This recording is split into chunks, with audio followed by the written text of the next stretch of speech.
चलिए आगे की ओर आगे बढ़िए भैया।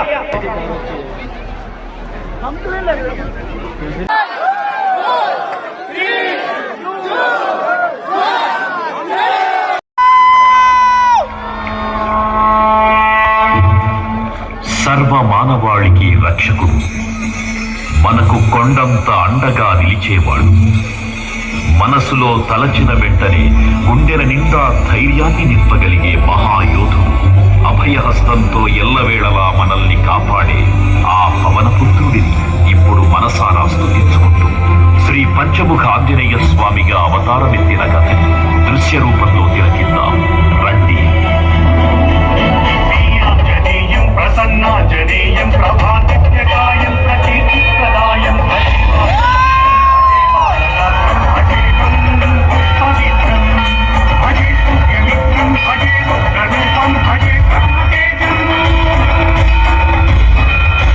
అది రామాయణ మహాయుద్ధం భీకరంగా సాగుతున్న తరుణం. శ్రీరామచంద్రుని సారథ్యంలో వానర సైన్యంతో విజృంభిస్తూ లక్ష్మణ స్వామి తనతో పోరాటం చేస్తున్న రావణుడి కుమారుడు ఇంద్రజిత్ తలని బాణంతో ఒక్క వేటుతో వేరు చేశాడు. ఇంద్రజిత్ మరణ వార్త విన్న రావణుడు ఆవేశంతో ఊగిపోయాడు. ప్రతీకారం కోసం పాతాళ లోకాధిపతి తన సోదరుడు అయినటువంటి